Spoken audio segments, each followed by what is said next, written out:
그래서 깊은 데서 그물을 던지라라는 제목으로 함께 말씀을 생각해 보겠습니다. 우리가 이 가을에 새벽 기도회를 하면서 또 전도에 대한 말씀들을 나누고 있지만 먼저는 우리 안에 내적 변화가 있어야 되죠. 그런데 오늘 말씀은 베드로에 대한 말씀, 예수님께서 베드로를 변화시키신 말씀입니다. 우리가 베드로 하면 예수님의 수제자 이렇게 이야기하지만 제일 처음 베드로에게 있어서 인생의 변화라고 한다면 예수님을 따라가면서 고기 잡는 어부에서 사람 낚는 어부로서의 변화가 된 것이 베드로의 삶의 가장 큰 변화, 첫 번째 변화죠. 우리의 인생에도 그러한 변화가 있어야 될 줄로 믿습니다. 우리가 우리의 생업 가운데 고기 잡는 사람이었다면 이제 예수님께서 우리에게 주신 사명, 믿음의 삶에서의 변화는 사람 낚는 어부. 이것이 바로 우리가 진정으로 변화해야 될 믿음의 모습인 줄로 믿습니다. 우리가 이렇게 예수님께서 사용하시고 예수님께서 기뻐하시고 또 사명의 삶을 감당하는 그러한 사람으로 변화되기 위해서 우리의 삶에 중요한 것들은 무엇이 있을까? 짧은 시간이지만 함께 나누어 보려고 합니다. 베드로는 고기를 잡다가 잡지 못하고 그냥 무트로 돌아와서 그물을 정리하고 있었습니다. 그런데 예수님께서 그의 인생 가운데 불쑥 찾아오셨습니다. 지치고 힘들어서 고기를 하루 종일 잡았지만 아무것도 건진 것이 없어서 마음의 실망과 절망 가지고 아이고 오늘은 공쳤구나 하는 마음에 이 무트에서 그물을 수선하고 있을 때 예수님은 많은 무리와 함께 와서 그 베드로의 배에 올라서 그물을 정리하고 있는 베드로를 다시 한번 부르시죠. 내가 네 배에 타야 되겠으니 와서 배를 띄워라.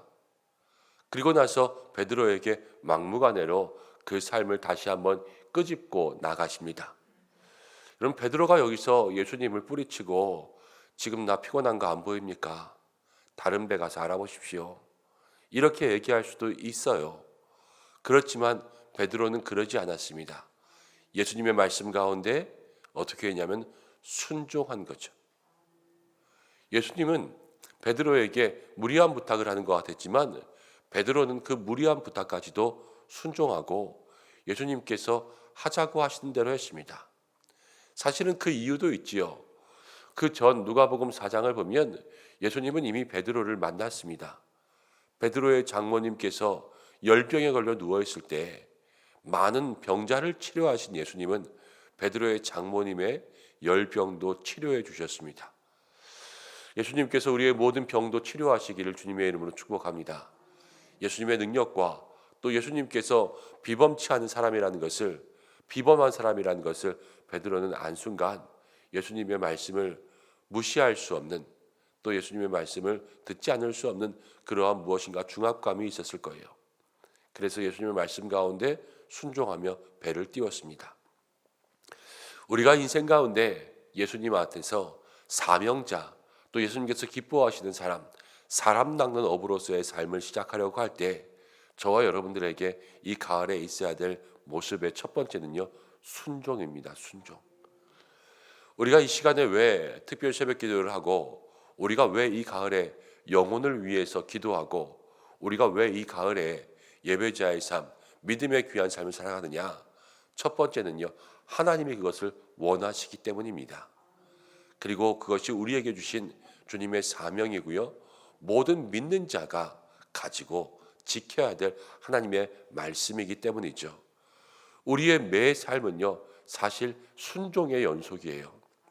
예배하는 것도 순종, 이 자리 가운데 나오는 것도 순종, 하루하루를 살아가는 것도 주의 뜻대로 살아가는 것이 순종의 삶이죠. 우리가 이 가을에 다시 한번 우리의 삶에 하나님 앞에 순종의 마음들을 새롭게 하시기를 바랍니다. 한 해를 시작하고 또 1월이 시작되면서 주님 앞에 순종해야 하지 않은 그러한 마음들로 시작하였다면 이제 11월이 되면서 끝까지 순종할 것과 내가 올 한 해 주님 앞에 순종하지 못한 것들은 무엇이 있는가? 이것들을 돌아볼 수 있는 돌이킴과 또 회개의 시간들이 있어야 될 줄로 압니다. 그래서 이제 연말이 서서히 시작되는 이 11월과 12월에 못다한 것들을 마무리하고 내가 이제껏 주님께 기도하고 말씀드렸지만 순종하지 못하고 미루고 있었던 그러한 모든 모습들을 다시 한번 챙겨서 주님 앞에 온전한 순종의 모습들로 나아가야 될 줄로 믿습니다. 이 순종을 기억하며 사람 낚는 어부로의 첫걸음을 뗄 수 있는 믿음의 사람들이 되시기를 바랍니다. 이제 베드로가 예수님과 함께 바다로 나갔습니다. 물가로 나갔죠. 그래서 예수님께서 사람들을 가지시고 난 이후에 베드로에게 다시 한번 명령하십니다. 무엇이라고 말씀하시냐면 깊은 곳으로 가서 그물을 던져라. 베드로는 배를 띄워라라는 제목 가운데 벌써 순종했는데 한 번 더 깊은 곳으로 가서 그물을 던져라. 그렇게 이야기했습니다. 베드로는 또 역시 순종했지요. 깊은 곳에 가서 그물을 던지면서 밤이 새도록 고기 잡았지만 하나도 잡은 것이 없지만 예수님 말씀하시니까 내가 가서 그물을 던지겠습니다 하고 순종하여 그물을 던질 때에 그 그물이 찢어지도록 고기가 많이 잡히는 놀라운 일을 겪게 되었습니다. 사람의 힘으로 한 것이 아니라 주님의 힘으로 한 것이죠. 베드로는 자기의 힘으로 고기를 잡았을 때 한 마리도 잡지 못했습니다. 그렇지만 이번에는 예수님께서 주님의 능력으로 고기를 몰아주시니까 베드로는 자기의 가진 그물이 찢어질 정도로 많은 고기를 허락받게 되었습니다. 고기를 다 건져냈습니다. 배에 잠기도록 다 채웠습니다. 그리고 나서 베드로가 주님께 한 말이 무엇인가? 예수님 고맙습니다. 내가 말씀에 순종했더니 이렇게 나에게 큰 복을 주시는군요. 이렇게 얘기하지 않았습니다. 베드로는 주님 앞에서 주여 나는 죄인입니다. 나를 떠나소서 이렇게 이야기했습니다. 여러분 왜 베드로가 주님 내가 죄인입니다 이렇게 이야기했을까요? 진정 예수님이 누구신가를 보게 된 거예요. 그냥 점쟁이처럼 아니면 무슨 말수살처럼 여기에 가면 고기 나와 이렇게 점친 것도 아니고 아니면 내가 고기 모아줄게 그러면서 말수살처럼 고기를 모아준 것이 아니라 이 몇 가지의 사건을 보면서 베드로는요 예수님이 하나님의 아들이라는 것을 알게 된 거예요. 그 당시 유대인들의 삶에는요 이 구약시대의 제사장들도 그랬지만 죄 있는 사람이 하나님 앞에 나아가면 죽었습니다. 사람이 하나님을 만나면 그 순간은 죽는 거였어요. 제사장들이 구약시대에 그 제사장들의 옷 끝에 방울이 달려 있었던 거 여러분들 아시죠? 왜냐하면 그 지성소에 들어가서 하나님 앞에 예배하고 제사할 때 그 제사장조차도 죄가 있으면 그 즉시로 거룩한 곳에서 죽임을 당했어요.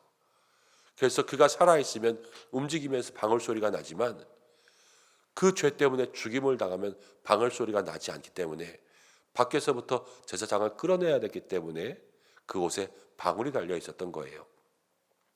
베드로가 예수님을 만났습니다. 하나님의 아들이로구나.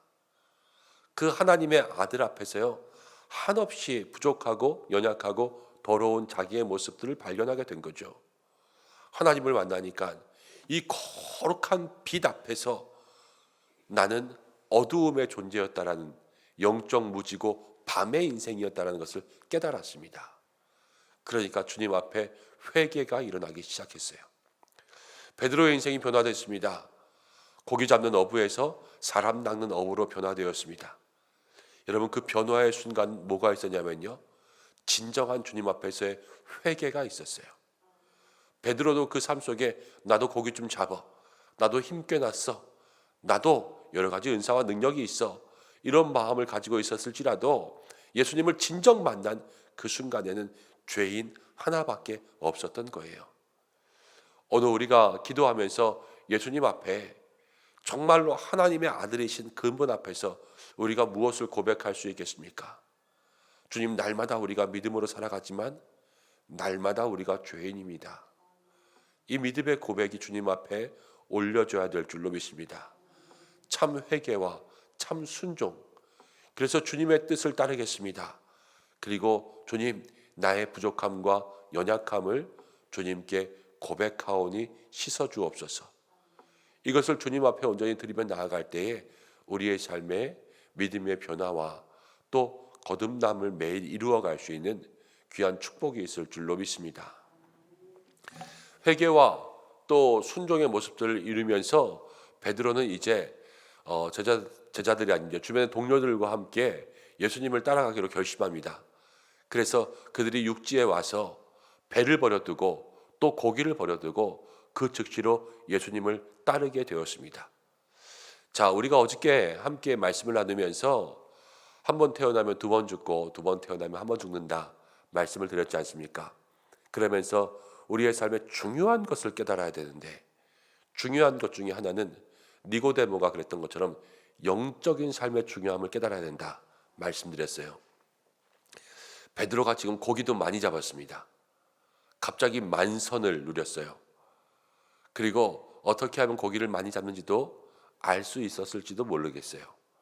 그렇지만 베드로는 그 모든 것들을 다 내려두고 지금 누구를 따르기로 결심했냐면요, 예수님을 따르기로 결심했습니다. 우리가 어떤 일을 결심한다, 그리고 선택한다, 더 중요한 것, 더 좋은 것을 선택하지 않겠어요? 10,000원 가질래, 5,000원 가질래? 그럼 여러분들은 뭐를 선택하시겠습니까? 10,000원을 선택해야죠. 누가 5,000원을 선택하겠습니까? 베드로도요, 지금 고기 잡은 거 가지고 집으로 갈래? 아니면 예수님 따라갈래? 마음속에서 이 선택을 한 거예요. 그런데 고기잡이로 남는 것이 아니라 예수님을 따라가는 삶이 그의 인생 가운데 제일 중요하다는 것을 마음속에 깨달은 거예요. 그러니까 영적 중요성의 가치를 한 거고, 어느 게 중요한지를 베드로는 지금 이 순간 가운데 판단한 거죠.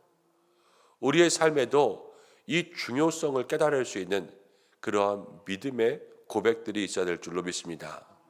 우리의 삶에 정말로 중요한 것이 무엇인가?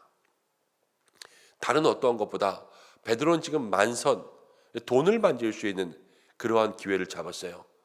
그렇지만 그것보다도 나는 예수님을 따라가 온전히 그분의 제자도를 이루는 것이 내 삶에 중요한 것이다 라는 것을 베드로는 마음속에 기억했지요. 우리들의 삶의 이 가을에 여러분, 무엇이 중요합니까? 정말로 세상에서 나오는 말처럼 무엇이 중요한디 그러지 않습니까? 우리의 삶에 뭐가 중요해요? 지금 이 시점에 우리의 삶에 가장 중요한 것은 날마다 주님을 따라가는 제자도, 그러니까 제자의 길을 가는 삶이 이 땅에 가장 중요한 줄로 믿습니다. 진정 이 길을 따라가고 이 길의 끝에 우리 주님께서 팔 벌려 우리를 기다리고 계십니다. 그리고 저 하나님의 나라, 둘째 사망을 피할 수 있는 영생의 복이 우리에게 예비되어 있습니다. 이것보다 더 중요한 것이 무엇이 있겠어요? 그렇기 때문에 우리가 예수님을 따라가며 이제는 세상에서 고기 잡는 어부가 아니라 사람 낚는 어부로의 삶으로 변화되어야 될 줄로 믿습니다. 이 시간 먼저 우리의 삶에 참 순종과 참 회개와 또 예수님을 따르는 제자도의 삶이 가장 중요한 것을 깨닫고, 하나님 먼저는 내가 사람 낚는 어부가 되게 하여 주옵소서. 이 모습들로 변화돼야지만 사람을 낚는 거예요. 그렇지 않으면 우리의 삶은 그냥 세상에서 고기 잡을 수밖에 없어요. 하나님 먼저는 우리의 인생이 변화될 수 있도록 도와주옵소서. 기도할 수 있는 이 새벽 되시기를 주님의 이름으로 축복합니다. 그리고 주님께서 우리를 변화하게 하실 때 베드로가요, 전도할 때 3,000명 회개했어요. 베드로가 전도할 때 5,000명 회개했어요. 우리 예배드리는 인원들 주일에 그 10배들이 회개한 거예요. 베드로가 한 것 아니죠. 그물이 찢어지게 고기 잡은 건 누가 했습니까? 예수님이 하셨지요. 3,000명, 5,000명이 회개한 것도 예수님이 하셨지요. 사람 낚는 어부의 가장 큰 능력은 무엇이냐면요, 예수님의 능력을 나에게 가져오는 거예요. 사람 낚는 어부가 되면 뭐 사람 낚으면 뭐가 좋아 이게 아니라 주님의 능력으로 사는 사람이 되는 거예요. 그 주님의 능력이 있어야지만 우리가 복음을 전할 때 열매를 거두고 사람의 마음을 변화시키고 영혼을 주님께로 인도할 수 있는 귀한 믿음의 길이 열리는 것입니다. 우리가 그 마음들을 마음 깊이 간직하고 사모함으로 주님의 뜻을 이루어갈 수 있는 우리가 되시기를 간절히 축복합니다. 이 시간 말씀 붙잡고 잠시 기도하겠습니다.